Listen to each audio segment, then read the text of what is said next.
American comedy films are comedy films produced in the United States. The genre is one of the oldest in American cinema. Some of the very first silent movies were comedies, as slapstick comedy often relies on visual depictions, without requiring sound. With the advent of sound in the late 1920s and 1930s, comedic dialogue rose in prominence in the work of film comedians such as W.C. Fields and the Marx Brothers. By the 1950s, the television industry had become serious competition for the movie industry. The 1960s saw an increasing number of broad, star-packed comedies. In the 1970s, black comedies were popular. Leading figures in the 1970s were Woody Allen and Mel Brooks. One of the major developments of the 1990s was the re-emergence of the romantic comedy film. Another development was the increasing use of gross-out humor. History: 1895 to 1930. Comic films began to appear in significant numbers during the era of silent films. Roughly 1895 to 1930. The visual humor of many of these silent films relied on slapstick and burlesque. In American film, the most prominent comic actors of the silent era were Charlie Chaplin. Although born in England, his success was principally in the U.S. Buster Keaton and Harold Lloyd. A popular trend during the 1920s and afterward was comedy in the form of animated cartoons. Several popular characters of the period received the cartoon treatment. Among these were Felix the Cat, Mickey Mouse, Oswald the Lucky Rabbit, and Betty Boop. 1930–1950s. Towards the end of the 1920s, the introduction of sound into movies made possible dramatic new film styles and the use of verbal humor. During the 1930s, the silent film comedy was replaced by dialogue from film comedians such as the W.C. Fields and the Marx Brothers, Stan Laurel and Oliver Hardy, who had made a number of very popular short silent films, used the arrival of sound to deepen their well-formed screen characterizations and enhance their visual humor, and went on to great success in talking films. The use of sound was used to the advantage for ribaldry for comedians like Mae West. These films were known as pre-code. As the Great Depression came to improve, the film industry no longer needed to use shock value to draw in moviegoers. Meanwhile, the Roman Catholic Church recognized the off-color humor in Hollywood and led a moral crusade. By 1934, the Hays Code was enforced years after its original enactment. Film censorship became strong throughout the next 3 decades. The comedian Charlie Chaplin was one of the last silent film holdouts, and his films during the 1930s were devoid of dialogue, although they did employ sound effects. Screwball comedies, such as produced by Frank Capra, and notably, Bringing Up Baby, exhibited a pleasing, idealized climate that portrayed reassuring social values and a certain optimism about everyday life. Movies still included slapstick humor and other physical comedy, but these were now frequently supplemental to the verbal interaction. Another common comic production from the 1930s was the short subject. Hal Roach Studio specialized in this form, while Columbia was prolific, producing 193 Stooges releases alone. These non-feature productions only went into decline in the 1950s when they were migrated to the television. As the rise of Adolf Hitler and Nazism rose in Germany, Adolf Hitler in popular culture became more common in the American film industry. Bosco's Picture Show became the first American cartoon to parody Hitler. However brief, Der Führer's Face and Hair Meets Hair became cartoons to expand the parody of the Führer. As Jews, the Three Stooges felt personally concerned for antisemitism in the Holocaust. In 1940, they decided to turn their fears into comedy. They parodied Hitler in the shorts "You Nasty Spy" and "I'll Never Heil Again." Chaplin followed with his "The Great Dictator." The film was not only Chaplin's first sound film, it was the final appearance of his tramp character, who he reveals is Jewish. With the entry of the United States into World War II, Hollywood became focused on themes related to the conflict.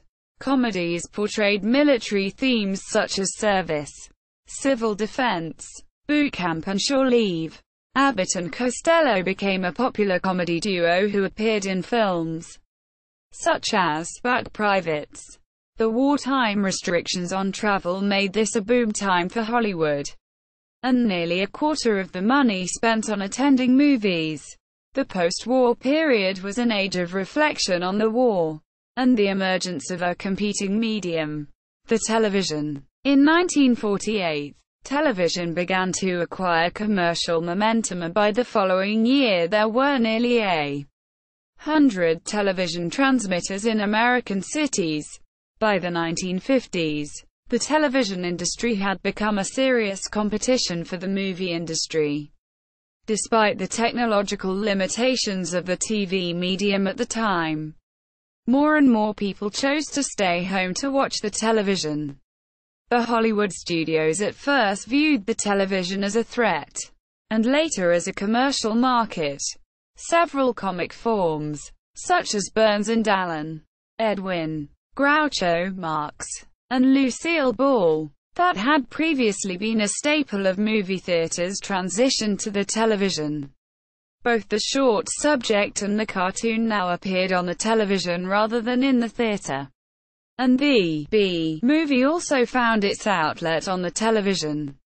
As television became filled with family-oriented comedies, the 1950s saw a trend toward more adult social situations. Only the Walt Disney Studios continued to steadily release family comedies. The release of comedy films also went into a decline during this decade. In 1947, almost 1 in 5 films had been comic in nature.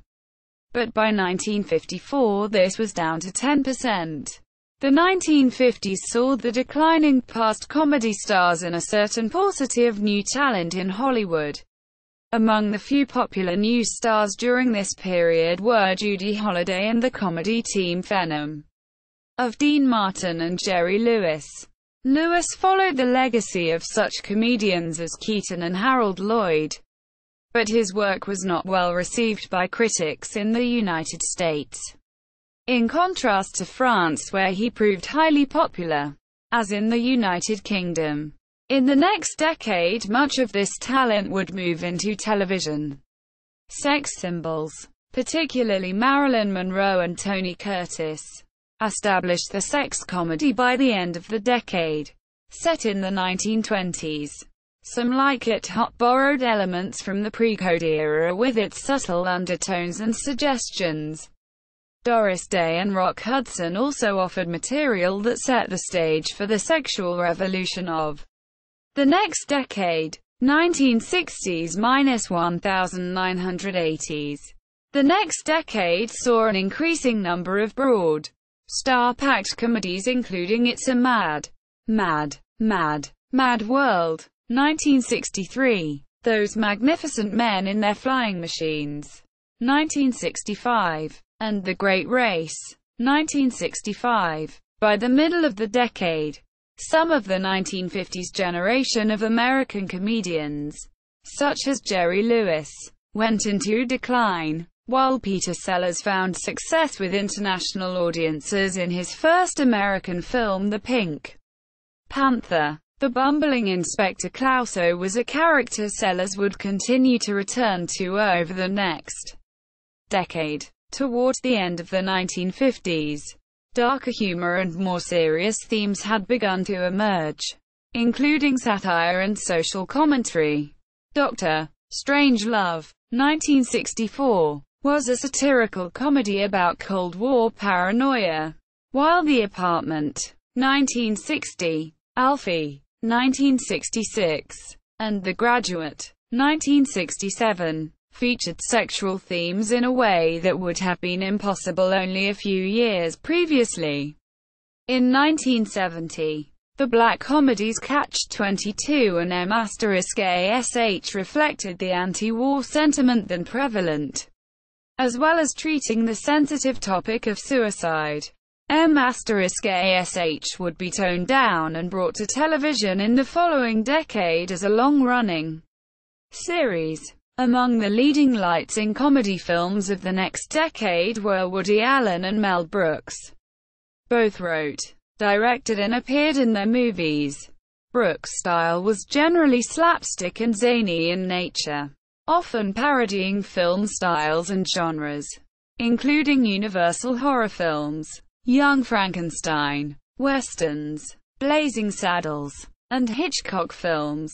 High Anxiety. Following his success on Broadway and on film with The Odd Couple, playwright and screenwriter Neil Simon would also be prominent in the 1970s, with films like The Sunshine Boys and California Suite.